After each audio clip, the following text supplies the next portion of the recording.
வணக்கம் நேர்களே, இது ஷர்மிளா டாக்கீஸ். நான் உங்கள் டாக்டர் ஷர்மிளா. மாண்புமிகு முதலமைச்சர் திரு மு.க. ஸ்டாலின் அவர்களின் 73வது பிறந்த நாள் தமிழ்நாடே கொண்டாடிச்சு. தமிழ்நாடு மட்டும் இல்ல, இந்தியாவுல இருக்கக்கூடிய எல்லா தலைவர்களும் அவருக்கு வாழ்த்து தெரிவிச்சிருக்கிறாங்க.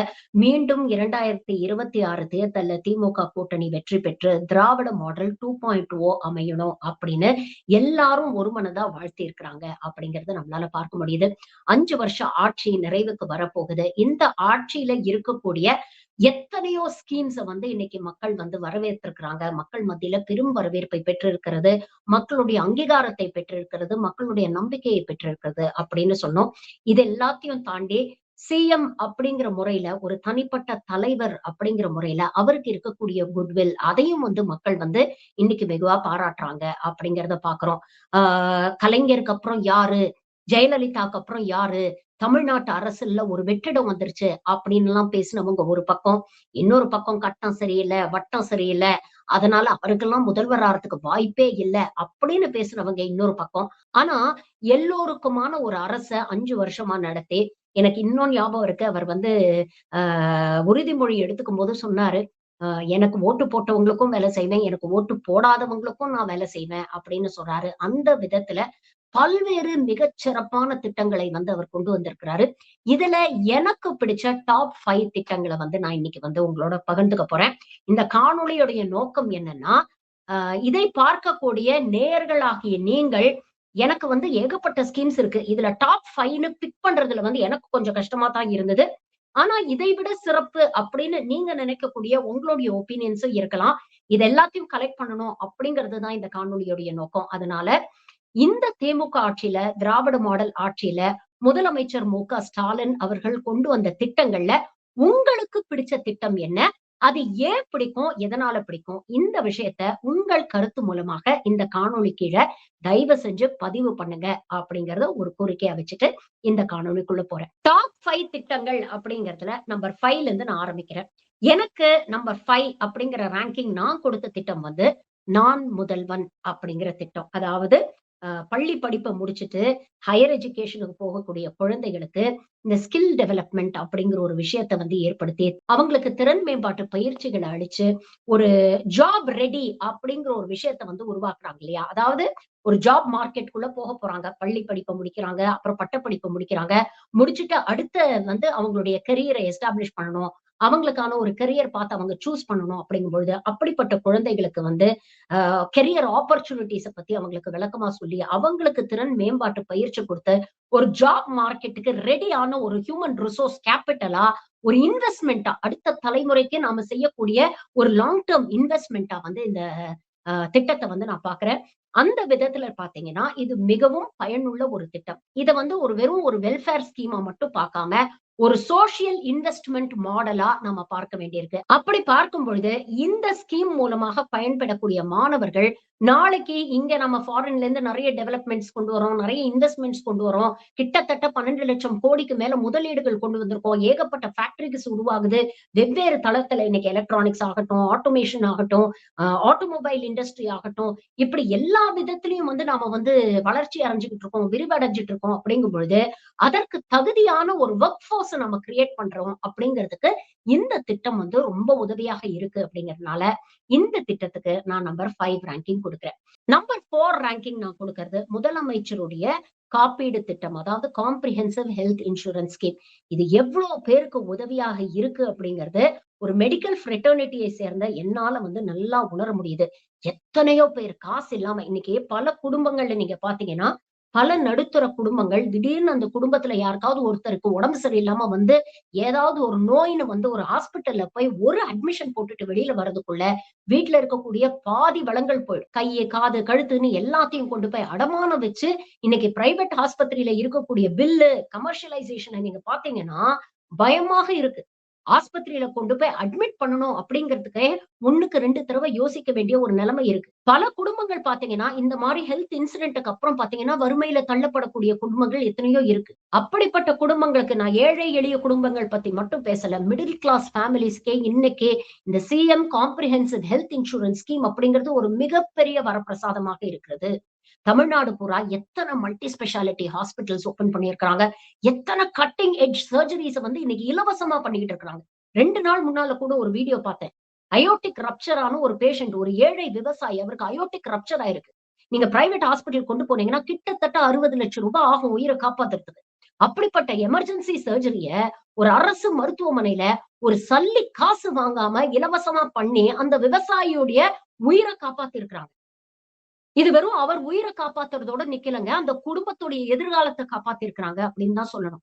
அதே மாதிரி இந்த ஸ்கீமோட சேர்த்து பல விஷயங்கள்.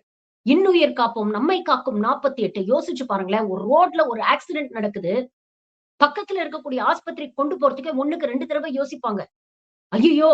என்ன நடக்கும்? எவ்வளவு செலவு வைப்பாங்களோ? அப்படின்னு பக்கத்துல இருக்கிற பிரைவேட் ஹாஸ்பிட்டல விட்டுட்டு ஒரு 2 கிலோமீட்டர் தள்ளி இருக்கக்கூடிய அரசாங்க ஆஸ்பத்திரிக்கு கூட்டிட்டு போவாங்க. இந்த மாதிரி கேஸஸ்லலாம் பாத்தீங்கன்னா, every second matters. Every second decides between life and death. அப்படிப்பட்ட ஒரு சூழ்நிலையில முதல் 48 மணி நேரம் இந்த மாரி ரோட் டிராபிக் ஆக்சிடென்ட்ல மாட்டுன விக்டிம்ஸ நீங்க எந்த ஆஸ்பத்திரிக்கு கூட்டிட்டு போனாலும், முதல் 48 மணி நேரம் அந்த உயிரை காக்கக்கூடிய அந்த எமர்ஜென்சி ட்ரீட்மென்ட்க்கு செலவ முழுசா அரசாங்கம் ஏத்துக்கும் அப்படிங்கிற ஒரு விஷயத்த கொண்டு வந்தாரு பாத்தீங்களா? எவ்வளவு சிறப்பான ஒரு திட்டம். இந்த மாதிரி மருத்துவத்துறையில ஏகப்பட்ட எனக்கு வந்து செலக்ட் பண்றதுக்கே ரொம்ப கஷ்டமா இருந்தது. இருந்தாலும் நான் வந்து இதெல்லாம் சொல்லணும் அப்படிங்கிறதுனால, நான் வந்து சில விஷயங்கள பதிவு பண்றேன். அ ஏழை எளிய மக்கள், வயசானவங்களுக்கு இல்லம் தேடி மருத்துவம். எத்தனையோ பேருக்கு நடக்க முடியாது.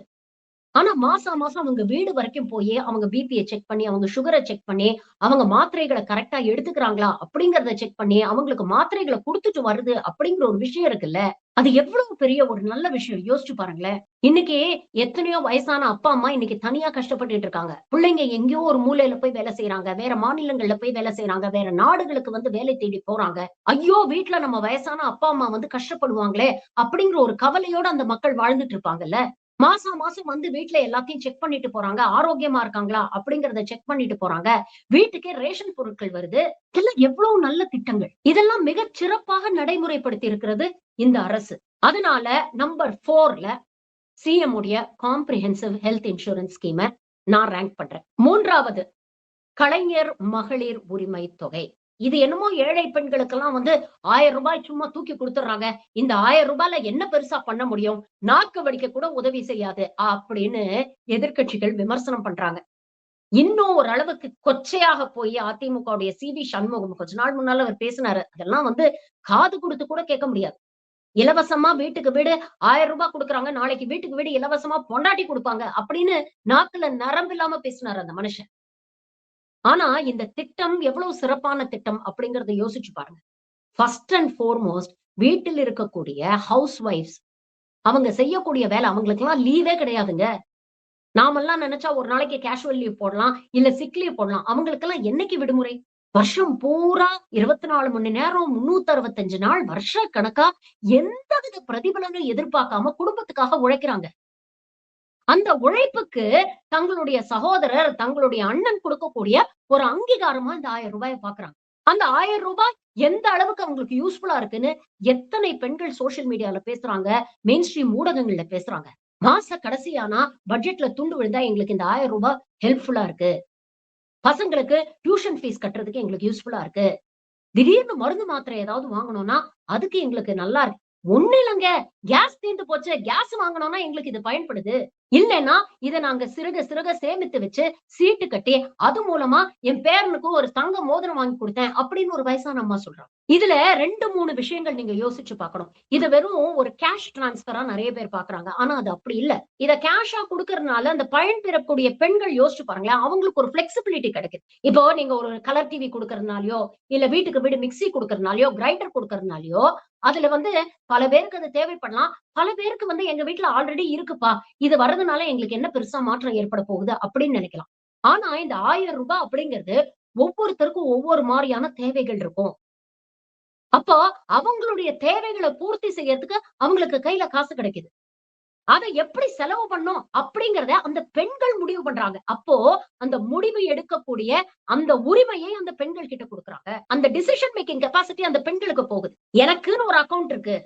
மாசா மாசம் என்னுடைய அண்ணன், என்னுடைய சகோதரன், என்னுடைய அப்பா எனக்காக பணம் போடுறாரு ரூ. 1000. அந்த ரூ. 1000 எப்படி செலவு பண்ணணும்னு நான் தீர்மானிப்பேன். ஏன்னா இது என்னுடைய பணம். அப்படிங்கிற ஒரு பொருளாதார வலிமையையும் முடிவெடுக்கக்கூடிய திறனையும் மேம்படுத்துறாங்க தெரியுமா? அதுதான் இந்த திட்டத்துடைய மிகப்பெரிய வெற்றியா நான் பார்க்கிறேன். இதோட சேர்த்து அந்த விடியல் பயணத்தையும் இந்த கேட்டகரியிலேயே வைக்கிறேன். நம்பர் 3 ரேங்கிங்லயே வைக்கிறேன். ஏன்னா, பெண்களுக்கு முதல்ல தேவை என்ன தெரியுமா? சுதந்திரம். எங்க நினைக்கணுமோ அங்க போயிட்டு வர்றதுக்கான ஒரு சுதந்திரம். வீட்ல 4 சுவத்துக்குள்ள தயவு செஞ்சு அடைஞ்சு கிடக்காதீங்க. வெளியில வாங்க. ஒரு பறந்து விரிந்த உலகம் இருக்கு. அந்த உலகத்துல உங்களுக்கான ஆப்பர்ச்சுனிட்டீஸ் இருக்கு. வெளிய வாங்க அப்படின்னு சொல்லி கூட்டிட்டு வந்து நிறுத்துறாங்க பாத்தீங்களா? அந்த விடியல் பயணம் கொடுத்த சுதந்திரம் எத்தன பெண்களுக்கு ஹெல்ப் பண்ணிருக்கு யோசிச்சு பாருங்க. இன்னைக்கு எத்தன பெண்கள் வெளியில வராங்க? எத்தன பெண்கள் தொழில் முனைவோரா மாறி இருக்கிறாங்க? இன்னைக்கு இந்தியாவிலேயே விமென் லேபர் பார்ட்டிசிபேஷன் வந்து தமிழ்நாட்டுல தான் அதிகம். இந்தியாவில இருக்கக்கூடிய ஒட்டுமொத்த ஃபேக்டரிஸ்ல வேலை செய்யக்கூடிய பெண்கள்ல 43% பேர் தமிழ்நாட்டுல இருந்து வராங்க. அப்போ ஒரு பக்கம் பெண்களுக்கு சுதந்திரத்தை கொடுக்கிறோம். இன்னொரு பக்கம் கையில காசு கொடுத்து அவங்கள பொருளாதார ரீதியாக வலிமைப்படுத்துறோம். இது மூலமாக லோக்கல் எக்கானமி எப்படி இம்ப்ரூவ் ஆகுது யோசிச்சு பாருங்க. ஒரு பக்கம் ஒன்றிய அரசு பெட்ரோல், டீசல் விலையெல்லாம் ஏத்திடுது. இதனால அத்தியாவசிய பொருட்களோட விலையெல்லாம் ஏறி இருக்கு. விலைவாசி ஏறி இருக்கு. பெரிய பெரிய செல்வந்தர்கள் கிட்ட எல்லாம் பணம் புரளுது. ஆனா சாதாரண மக்கள் கையில பணம் புழங்குனாதாங்க அந்த எக்கானமி ஆரோக்கியமாக இருக்கும். ஒரு பொருளாதாரத்தை அடித்தட்டுல இருந்து நாம வளர்த்தணும். வெறும் கார்ப்பரேட் கையில மட்டும் காசை கொடுத்துட்டு அவங்களா பார்த்து கீழ இருக்கிறவங்களுக்கு ஏதாவது கொடுப்பாங்க அப்படின்னு நினைச்சா அது எவ்வளவு பெரிய முட்டாள்தனம். ஆனா இன்னைக்கு இந்த ஸ்கீம் ஏழை எளிய மக்கள் கையில காசை கொண்டு போய் கொடுக்குது. அப்போ அங்க இருக்கக்கூடிய சின்ன சின்ன தொழில்கள் வந்து புழங்குது பாத்தீங்களா? மாச கடைசியில பக்கத்துல இருக்கிற மளிகை கடையில போய் அவங்க வியாபாரம் பண்ணுவாங்க. அது மூலமாக அந்த மளிகை கடைக்காரனுக்கு வியாபாரம் ஆகுது. அவனுக்கு லாபம் வருது. லோக்கல்ல இருக்கக்கூடிய எக்கானமி ஃபிளரிஷ் ஆனா, மாநிலத்துடைய எக்கானமி எந்த அளவுக்கு ஃபிளரிஷ் ஆகும் யோசிச்சு பாருங்க. அப்போ இப்படிப்பட்ட ஒரு வைட் ரீச்சிங் எஃபெக்ட்ஸ் இருக்கிறதுனால தான், என்னுடைய ரேட்டிங்ல கலைஞர் மகளிர் உரிமை தொகைக்கு நான் 3 பிளேஸ் குடுத்திருக்கேன். 2வது இடத்தில் புதுமை பெண் மற்றும் தமிழ் புதல்வன் திட்டம். இதுல குறிப்பாக புதுமை பெண் திட்டத்த பத்தி நம்ம பேசியே ஆகணும். பள்ளி படிப்பு முடித்த அரசு பள்ளி குழந்தைகள், பெண் குழந்தைகளுக்கு ரூ. 1000 மாசம் தரும். வாங்க, வந்து படிங்க. அப்படின்னு சொல்லி ஒரு அரசாங்கம் சொல்லுது அப்படிங்கிறது எவ்வளவு பெரிய விஷயம் யோசிச்சு பாத்தீங்களா? இந்த 5 வருஷத்துல இந்த திட்டத்தால நடந்த நன்மைகள் என்ன அப்படின்னு பாத்தீங்கன்னா, பெண்கள் உயர்கல்வியில் சேரக்கூடிய விகிதம் 48% இருந்தது. இன்னைக்கு 72% மாறி இருக்கிறது. நெறைய பொம்பள பிள்ளைங்க மேல படிக்கிறாங்க. டிகிரி பாஸ் பண்றாங்க. இன்னைக்கு தமிழ்நாட்டுல தான் அதிகம் பிஹெச்டி பண்ணக்கூடிய பெண்களுடைய எண்ணிக்கை. படிச்சு முடிச்சதுக்கு அப்புறம் வேலைக்கு போறாங்க. வேலைக்கு போகக்கூடிய பெண்களுக்கு விடியல் பயணம் மூலமாக ஒரு மொபிலிட்டியை ஏற்படுத்தி கொடுக்குது இந்த அரசு. சரி படிச்சு முடிச்சதுக்கு அப்புறம் உள்ளூர்ல வேலை கிடைக்கல, நான் வெளியூர்ல போய் தங்கணும், அங்க தங்கி வேலை பார்க்கணும்னா தோழி விடுதிகள். இது இல்லாம திறன் மேம்பாட்டு பயிற்சி நான் ஏற்கனவே சொன்ன நான் முதல்வன் திட்டம் மூலமாக திறன் மேம்பாட்டு பயிற்சி கொடுத்து ஜாப் மார்க்கெட்டுக்கு ஒரு ஹெல்த்தியான ஒரு தயாரான ஒரு ஒர்க் போர்ஸ கிரியேட் பண்ணி கொடுக்குறாங்க. பெண்களை சோசியலாவும், பொலிட்டிக்கலாவும், எக்கனாமிக்கலாவும் எம்பவர் பண்ணக்கூடிய ஒரு மிகச்சிறந்த திட்டமாக நான் பார்க்கிறேன். இப்ப நான் சொன்ன எல்லா ஸ்கீம்ஸையுமே நீங்க தனித்தனியா பார்க்கிறத விட இத ஒருங்கிணைச்சு யோசிச்சு பாருங்களேன்.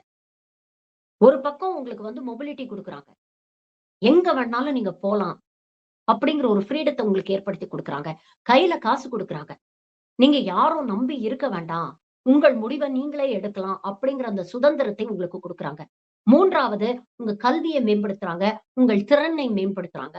இது மூலமாக வேலை வாய்ப்புகள உங்களுக்கு உருவாக்கி குடுக்குறாங்க. வேலை வாய்ப்புகள் மூலமா ஒரு வருமானத்தை ஏற்படுத்தி குடுக்குறாங்க. அது மூலமாக உங்களை சமூக ரீதியாகவும், பொருளாதார ரீதியாகவும், அரசியல் ரீதியாகவும் வலுப்படுத்துறாங்க. உள்ளாட்சி தேர்தல்ல 50% நடைமுறைப்படுத்திருக்காங்க. அரசாங்க உத்தியோகங்கள்ல 40% ஒதுக்கீட நடைமுறைப்படுத்தியிருக்கிறாங்க. அப்ப இது எல்லாத்தையும் ஒருங்கிணைஞ்சு பார்த்தா, பெண்களுடைய மேம்பாட்டுக்காக, பெண்களை வலிமைப்படுத்துறதுக்காக இந்த அரசு எத்தனை விஷயங்கள் செஞ்சிருக்கு அப்படிங்கறத யோசிச்சு பாருங்க. நம்பர் 1 எனக்கு மிகவும் பிடித்த ஒரு திட்டம். இத அவங்க தேர்தல் வாக்குறுதியில சொல்லல. ஆனா இந்த திட்டம் நடைமுறைக்கு வந்த அந்த விதம் நீங்க பாத்தீங்கன்னா, உண்மையிலேயே பிரமிக்க வைக்குது. ஒரு மக்களின் முதல்வர் வெறும் வாக்குகளுக்காக மட்டும் சிந்திக்காம, அடுத்த தலைமுறையுடைய வளத்துக்காக சிந்திக்கக்கூடிய ஒரு திட்டமாக இந்த திட்டம் இருக்கிறது. அதுதான் சிஎம் உடைய காலை உணவு திட்டம். இந்த திட்டம் எப்படி ஆரம்பிச்சது அப்படிங்கிறது பல பேருக்கு தெரிஞ்சிருக்கிற வாய்ப்பு இல்ல. ஆனா ஒரு பத்திரிகைகள்ல செய்தி வருது. அதாவது வேர்ல்ட் ஹெல்த் ஆர்கனைசேஷன் மூலமா சொல்றாங்க, இந்தியாவுல 1 முதல் 5 வயதில் இருக்கக்கூடிய குழந்தைகளுடைய ஹெல்த் குரோத் மிகவும் ஸ்டண்டடாக இருக்குது. அவங்களுக்கு போதுமான ஊட்டச்சத்து கிடைக்க மாட்டேங்குது. அதனால ரத்த சோகை போன்ற விஷயங்கள் அவங்களுக்கு அதிகம் ஏற்படுது. இதனால அவங்களுடைய லைஃப் எக்ஸ்பெக்டன்சியே பாதிக்கப்படுது. போதுமான ஊட்டச்சத்து இல்லன்னா அவங்களால ப்ரொடக்டிவா இருக்க முடியாது. அவர்களுக்கு உடல் ரீதியாகவும், உளவியல் ரீதியாகவும் அவங்க வளர வேண்டிய அந்த வளர்ச்சி அவங்களுக்கு கிடைக்காது. அந்த வளர்ச்சி அவங்களுக்கு கிடைக்கலன்னா, நாள பின்ன அவங்க பெரியவங்களாகி ப்ரொடக்டிவா இருக்க முடியாது. அப்போ அந்த விஷயத்த அட்ரஸ் பண்ணணும் அப்படிங்கிறதுக்காக, ஒரு காலை உணவு திட்டம் அப்படிங்கிற ஒரு திட்டத்த கொண்டு வரார். இந்த திட்டத்த நீங்க மேம்போக்கா பார்த்தீங்கன்னா, என்ன காலையில பசங்க வராங்க ஸ்கூலுக்கு, அவங்களுக்கு டிஃபன் குடுக்குறாங்க. இதுல என்ன பெரிய விஷயம் அப்படின்னு நீங்க நினைக்கலாம். ஆனா, இது எவ்வளவு ஸ்ட்ரக்சர்டா வொர்க் ஆகுது தெரியுமா? தினம் காலையில ஆரோக்கியமான பேலன்ஸ்டு மீல். அதாவது இவ்வளவு கார்போஹைட்ரேட்ஸ் இருக்கணும், இவ்வளவு புரதச்சத்து இருக்கணும், இவ்வளவு விட்டமின்ஸ் இருக்கணும், இவ்வளவு மினரல்ஸ் இருக்கணும் அப்படின்னு ஒவ்வொரு நாளைக்கு ஒவ்வொரு மெனுவ பிளான் பண்ணி, அத சுட சுட ரொம்ப ஆரோக்கியமாக பரிமாறி, இங்க இருக்கக்கூடிய அரசு பள்ளிகள், அரசு உதவி பெறும் பள்ளிகளுக்கெல்லாம் குடுக்குறாங்க. ஒட்டுமொத்த தமிழ்நாட்டிலயும் இது நடந்துகிட்டு இருக்கு. எத்தனை லட்சம் குழந்தைகள் காலையில பசியோட அரசு பள்ளிகளுக்கு வராங்க. யோசிச்சு பாருங்களேன். சமூக ரீதியாக, பொருளாதார ரீதியா பின்தங்கிய குடும்பங்கள்ல இருக்கக்கூடிய பெரும்பாலான பிள்ளைகள் தான் அரசு பள்ளியில வந்து படிப்பாங்க. அரசு பள்ளி அப்படிங்கிறது ஒரு அவமானம் அப்படின்னு நினைக்கக்கூடிய காலகட்டம் போய் இன்னைக்கு அரசு பள்ளி அப்படிங்கிறது ஒரு பெருமைப்பட வேண்டிய விஷயம் அப்படின்னு மாத்திருக்கு இந்த அரசு. காலையில எத்தனை பெற்றோர் பட்டினியா குழந்தைங்கள ஸ்கூலுக்கு அனுப்பிட்டு, எல்லாம் யோசிச்சு பாருங்களேன். தினக்கூலிக்கு வேலை செய்யறவங்களா இருப்பாங்க. அன்னைக்கு வேலைக்கு போனா தான் அவங்களுக்கு வருமானம். காலையில அவசர அவசரமா புள்ளைங்கள பள்ளிக்கூடத்துக்கு அனுப்பிச்சுட்டு, நாள் பூரா அங்க உட்கார்ந்து, ஐயோ! புள்ள சாப்பிடாம போயிடுச்சே! புள்ள பசியில வாடுமே! புள்ள எப்படி படிக்கும்? அப்படின்னு கவலையாக இருக்கக்கூடிய அந்த பெற்றோருக்கு இது போன்ற ஸ்கீம் உடைய இம்பார்ட்டன்ஸ் என்ன? மகத்துவம் என்ன? அப்படிங்கிறது தெரியுங்க. காலையில ஸ்கூலுக்கு போனா நம்ம புள்ள வயிறார சாப்பிடும். பசியோட இருக்கக்கூடிய பிள்ளைக்கு நீங்க என்னதான் பாடம் கத்துக் குடுத்தாலும் அது மண்டையில ஏறாதுங்க. வயிறு நெறைய சோற போட்டுட்டு, அந்த குழந்தைங்களுக்கு நீங்க கத்துக் குடுத்தீங்கன்னா, அந்த குழந்தைங்களோட கான்சன்ட்ரேஷன் இம்ப்ரூவ் ஆகும். கற்றல் திறன் மேம்படும். இந்த திட்டத்துடைய ரிசல்ட் இன்னைக்கு தெரியுது. அரசு பள்ளிகள்ல மாணவர்களுடைய சேர்க்கை அதிகமா இருக்கு. அவங்களுடைய அட்டெண்டன்ஸ் ரெக்கார்ட் இம்ப்ரூவ் ஆயிருக்கு. கிட்டத்தட்ட 100% அட்டெண்டன்ஸ வந்து அவங்க பிரைமரி ஸ்கூல்ஸ்ல அச்சீவ் பண்ணியிருக்கிறாங்க. குழந்தைகளோட கற்றல் திறன் மேம்பட்டிருக்குது. அவங்களோட கான்சன்ட்ரேஷன் இம்ப்ரூவ் ஆயிருக்குது. அவங்களுடைய ஓவரால் பெர்ஃபார்மன்ஸ் இம்ப்ரூவ் ஆயிருக்குது.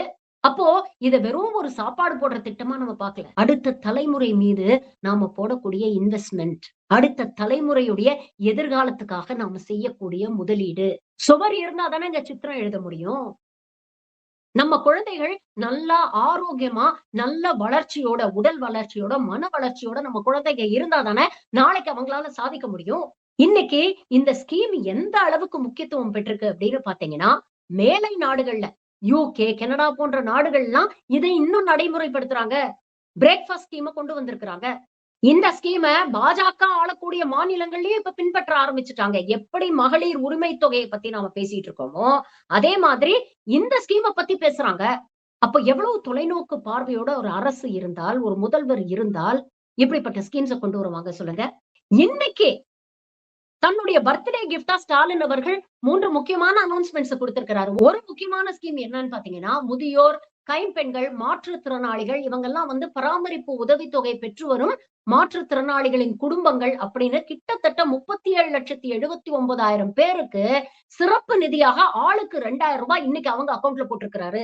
அது மட்டும் இல்ல கிட்டத்தட்ட 1,62,900 மீனவ குடும்பங்களுக்கு ரூ. 8,000 மீன்பிடி தடைக்கான உதவித்தொகையை இன்னைக்கு அவங்க அக்கவுண்ட்க்கு டிரான்ஸ்பர் பண்ணியிருக்கிறாரு. அதே மாதிரி நீலகிரி மாவட்டத்தைச் சேர்ந்த 14,870 தேயிலை விவசாயிகள் பயன்பெறும் வகையில் கூட்டுறவு தேயிலை தொழிற்சாலைகள் மூலம் கொள்முதல் செய்யப்பட்ட பசும் தேயிலைக்கு கிலோ ரூ. 2 அப்படின்னு ஆதார விலை என்று 8,53 கோடி நிதி ஒதுக்கி இருக்கிறாரு. அப்ப யோசிச்சு பாருங்க. பிறந்த குழந்தை முதல் வாழ்க்கையோட கடைசி கட்டத்துல இருக்கக்கூடிய வயசானவங்க வரைக்கும் எல்லாரையும் கவர் பண்ணக்கூடிய வெல்ஃபேர் ஸ்கீம்ஸ கொண்டு வந்திருக்கு இந்த திராவிட மாடல் அரசு. குழந்தைகளாகட்டும், சிறுமிகளாகட்டும், சிறுமிகள் அப்படின்னு சொல்லும்போது இன்னொரு முக்கியமான திட்டம் ஞாபகத்துக்கு வருது. Human papilloma virus. கர்ப்பப்பை வாய் புற்றுநோய் ஏற்படுத்தக்கூடிய இந்த வைரஸ்க்கு எதிரான தடுப்பு ஊசி. இத முதல் முறையாக இந்தியாவுல தமிழ்நாடு மாநிலத்துல அரசாங்கம் இலவசமாக 14 வயது குழந்தைகளுக்கு இந்த தடுப்பூசியை போடுறோம்னு சொல்றாங்க. இன்னைக்கு இத பார்த்துட்டு ஒன்றிய அரசு இதை எல்லா இடத்துலயும் நடைமுறைப்படுத்துறோம் அப்படின்னு சொல்றாங்க. தனியார் ஆஸ்பத்திரியில போய் இந்த வேக்சினை நீங்க போட்டீங்கன்னா, அதுக்கு கிட்டத்தட்ட ஒரு வேக்சின் டோஸ்க்கு ரூ. 2000லேருந்து ரூ. 7,000 ரூ. 8,000 வரைக்கும் ஆகும். இதை அரசாங்கம் இலவசமாக 14 வயது குழந்தைகளுக்கு குடுக்குறாங்க. காலை உணவு திட்டம் என்ன ஓட்டுக்காக குடுக்குறாங்களா? இப்படிப்பட்ட வேக்சினேஷன் திட்டம் என்ன ஓட்டு வரும்னு குடுக்குறாங்களா? இல்ல. இன்னைக்கு சின்ன குழந்தையில ஆரம்பிச்சு வயசானவங்க வரைக்கும், அதாவது வாழ்க்கைய ஆரம்பிக்கிறவங்கள தொடங்கி வாழ்க்கையுடைய கடைசி கட்டத்துல இருக்கக்கூடிய நபர்கள் வரைக்கும் எல்லாரையும் ஏதாவது ஒரு விதத்துல தன்னுடைய திட்டங்கள் மூலமாக இந்த அரசாங்கம் ஆதரிக்குது, சப்போர்ட் பண்ணுது. உங்களுக்காக நாங்க இருக்கோம் அப்படின்னு சொல்லுது. இதத்தாங்க திராவிட மாடல் அப்படின்னு சொல்றோம். எல்லோருக்கும் எல்லாம். எனக்கு பிடிச்ச திட்டங்கள நான் வரிசைப்படுத்திட்டேன். உங்களுக்கு பிடிச்ச திட்டங்கள் என்ன? எதனால உங்களுக்கு பிடிக்கும்? வரிசைப்படுத்துங்க. நன்றி. வணக்கம்.